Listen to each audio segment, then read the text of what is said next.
The New Testament. The Gospel according to St. Matthew. Chapter 9. And he entered into a ship, and passed over, and came into his own city. And behold, they brought to him a man sick of the palsy, lying on a bed. And Jesus, seeing their faith, said unto the sick of the palsy, Son, be of good cheer, thy sins be forgiven thee. And behold, certain of the scribes said within themselves, This man blasphemeth. And Jesus, knowing their thoughts, said, Wherefore think ye evil in your hearts? For whether is easier, to say, Thy sins be forgiven thee, or to say, Arise and walk? But that ye may know that the Son of Man hath power on earth to forgive sins, then saith he to the sick of the palsy, Arise, take up thy bed, and go unto thine house. And he arose and departed to his house. But when the multitudes saw it, they marveled and glorified God, which had given such power unto men. And as Jesus passed forth from thence, he saw a man named Matthew sitting at the receipt of custom, and he saith unto him, Follow me. And he arose and followed him. And it came to pass, as Jesus sat at meat in the house, behold, many publicans and sinners came, and sat down with him and his disciples. And when the Pharisees saw it, they said unto his disciples, Why eateth your master with publicans and sinners?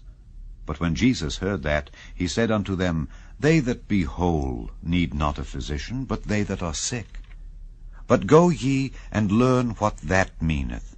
I will have mercy and not sacrifice. For I am not come to call the righteous, but sinners to repentance. Then came to him the disciples of John, saying, Why do we and the Pharisees fast oft, but thy disciples fast not? And Jesus said unto them, Can the children of the bridechamber mourn as long as the bridegroom is with them? But the days will come when the bridegroom shall be taken from them, and then shall they fast. No man putteth a piece of new cloth unto an old garment, for that which is put in to fill it up taketh from the garment, and the rent is made worse. Neither do men put new wine into old bottles, else the bottles break, and the wine runneth out, and the bottles perish. But they put new wine into new bottles, and both are preserved. While he spake these things unto them, behold, there came a certain ruler, and worshipped him, saying, My daughter is even now dead, but come and lay thy hand upon her, and she shall live. And Jesus arose and followed him, and so did his disciples.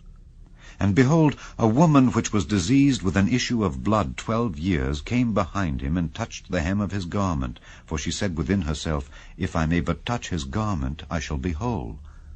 But Jesus turned him about, and when he saw her, he said, Daughter, be of good comfort. Thy faith hath made thee whole. And the woman was made whole from that hour. And when Jesus came into the ruler's house, and saw the minstrels and the people making a noise, he said unto them, Give place, for the maid is not dead, but sleepeth. And they laughed him to scorn. But when the people were put forth, he went in and took her by the hand, and the maid arose. And the fame hereof went abroad into all that land. And when Jesus departed thence, 2 blind men followed him, crying and saying, Thou Son of David, have mercy on us. And when he was come into the house, the blind men came to him, and Jesus saith unto them, Believe ye that I am able to do this? They said unto him, Yea, Lord.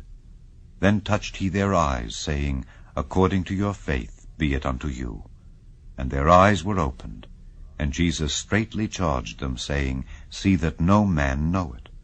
But they, when they were departed, spread abroad his fame in all that country.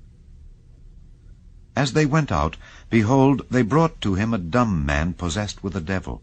And when the devil was cast out, the dumb spake, and the multitudes marveled, saying, It was never so seen in Israel. But the Pharisees said, He casteth out devils through the prince of the devils.